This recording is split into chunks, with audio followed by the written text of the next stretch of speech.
This segment of Naperville Sports Weekly is brought to you in part by the Daily Herald. Naperville Central boys basketball coach Pete Kramer. Nobody really knew what to expect out of the Redhawks coming into this basketball season. Was the hoops for healing? You guys kind of stacked some win after win after win. Was that a little bit of figuring out who you guys were and maybe a coming out party for you guys? Yeah, I think the hoops for healing tournament really was kind of a spark early in the season, and we played some good teams. I was real surprised at our ability to score. We scored a lot of points in that tournament. And in the final game, we played De La Salle tough. We were down 2 with less than a minute to go and had the ball and turned it over. And, for a group this young and a lot of inexperience on the floor, we were very pleased to finish where we did. That's not the only holiday tournament you guys were in. The Wheeling Hardwood Classic, we were just chatting about it a couple minutes ago. You guys almost seemed to like being down early in the game. What was that like for you as a coach to kind of see comeback after comeback after comeback and you guys bring home the trophy? It's fun to talk about, but when it's happening, it's not real fun. But we were down in each of the 4 games. Against Carmel, the first game, we struggled, but we found a way to win. And then the second game against St. Viator, we were down 16 in the first half and pulled within 11 at half. And with 3 minutes to go in the third quarter, we find ourselves up by 1. And in that game, we had 5 points at the end of the first quarter. We ended up with 74 and winning by 14, 74-60. So that was a big win, and they were 11-0 at the time.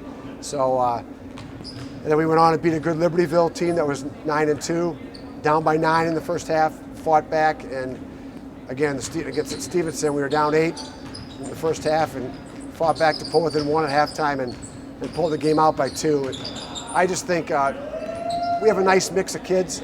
We have some young kids. We have 3 sophomores. We have 4 juniors and 10 seniors on the team. So we have kids that don't have a whole lot of experience, and then we also have some kids in the back that played a lot last year. So it's a nice mix. It was a great effort by the kids. You talk about this team. You guys seem to have a pretty long bench with the number of guys that really see action. What's that like for you as a coach? It seems like a lot of times coaches like to have a short bench, but with this roster, you seem to have a little bit of leeway. Yeah, I'm not used to it. I'm used to playing 7 or 8 guys. And this year going in, we thought we could play 12 guys. We played a lot of kids early over Thanksgiving, and now it's kind of tightened up to where we play about 10. And a lot of it, we just go with who's playing well. If the starters are playing well, they stay in the game. We sub a little less, but if kids aren't getting it done that night, we can go deep in our bench, and kids have really stepped up. Just like on Saturday night against Wheaton North, our bench really carried us to that victory. Nicky Lopez and Mike Blazek, both juniors, haven't played a whole lot of quality minutes for a long time, and they end up leading us in scoring along with junior Ryan Anthony. So those 3 really sparked us. So you've used the word a couple times already, young. This team, you have a trio of talented sophomores. Nick Zarnowski is the guy that really kind of stands out, a big man who's seen a lot of varsity action. How much more does he maybe have in the tank, for year 3 and year 4 that you can kind of see him even developing even more than just the player he is now? Well, I think Nick has a huge upside still. He does so many things that go unnoticed, especially being 6'8". He's going to draw attention, but he's very unselfish, and he makes his teammates better. Even though he's the big guy inside, he's continually kicking out for guys, and we got guys on the outside that can shoot the ball. So Nick still has got a lot of room to grow, and he's had some tough games where he's had 2 or 3 guys on him all the time, and it's not easy. Where every time you turn, you got 3 guys around you. Mm-hmm. But again, he's made us better by kicking it out, and he's made some of his teammates, help them to score because they're wide open at times on the perimeter. How much with big guys is it kind of a skill that's overlooked, is being able to pass out of that double team and get it to the type of shooters that you guys have? Well, I think it's huge. I think it's a huge skill. Nick could shoot a lot more than he does, and I think he realizes and understands that we got 4 guys sitting on the perimeter that can all knock down threes, and he's going to get the ball back. If he does kick it out and we don't get a shot, we're constantly looking to get him touches. When we're playing our best, Nick Zarnowski is touching the ball every time down the floor. he's not the only sophomore that sees significant minutes. You have a couple other ones, but you also have 10 seniors on this squad. How does it work as far as kind of meshing, those two guys, people kind of learning their role as we move along in this season? You've talked about Ryan Anthony. He's a sophomore guard, but we have 3 senior guards, and Kevin Linney, Bryce Kirk, and Ian Lewandowski, who and even Gruenthal does a nice job in the backcourt too, helping us carry the ball or take care of the ball. But you have to have experience at the guard spot, and that's what we have. And without that experience, we may struggle a little bit more. But our guard play has been very strong all year. I don't remember a time where our press has truly bothered us in the backcourt, because those guys that have been around have done a great job. For sure. The thing that kind of jumps out when you look at the schedule for you guys this year is all the games on the road. I think it's from December 3rd to January 31st, 13 straight road games, so you guys are still in the midst of it right now.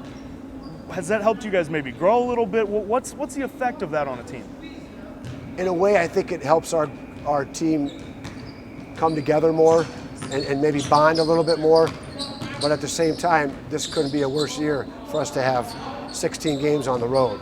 With the young team that we have, it's nice to play at home, having your student body behind you. But we are looking forward to having our last 6 games at home.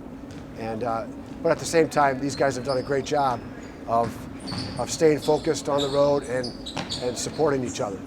9th year here as head coach of this program at the varsity level. You've been with the sophomores as well. What's it kind of like to see some of the former Redhawks and what they're doing, playing basketball at another level? Drew at Northwestern, Anthony Parker a while back was here, who's done multitude of things at multiple levels. What's it kind of like to see those guys in the program, what they've done moving forward?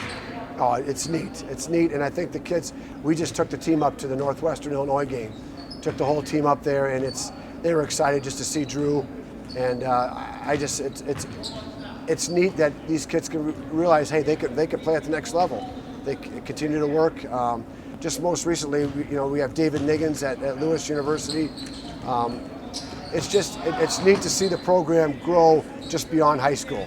See kids, and obviously Anthony Parker is one that I'll never forget. He was outstanding, and I never truly coached, because when I was the head sophomore coach, he was a junior. Mm-hmm.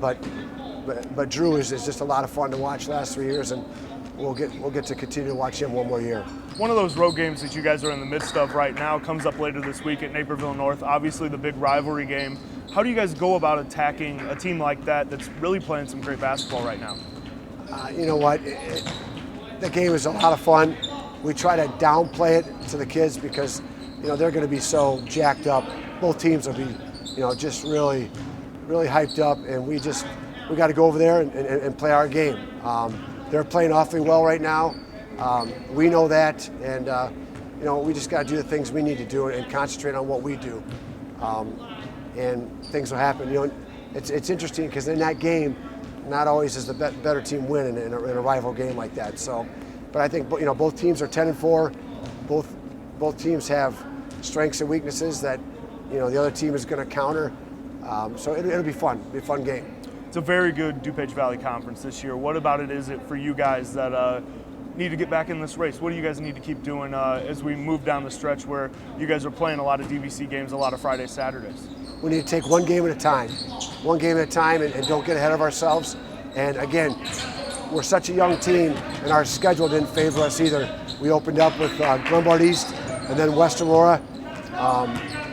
And now all of a sudden, we're looking at Naperville North. It's a big game for us that we would love to get and get us back right in the thick of things.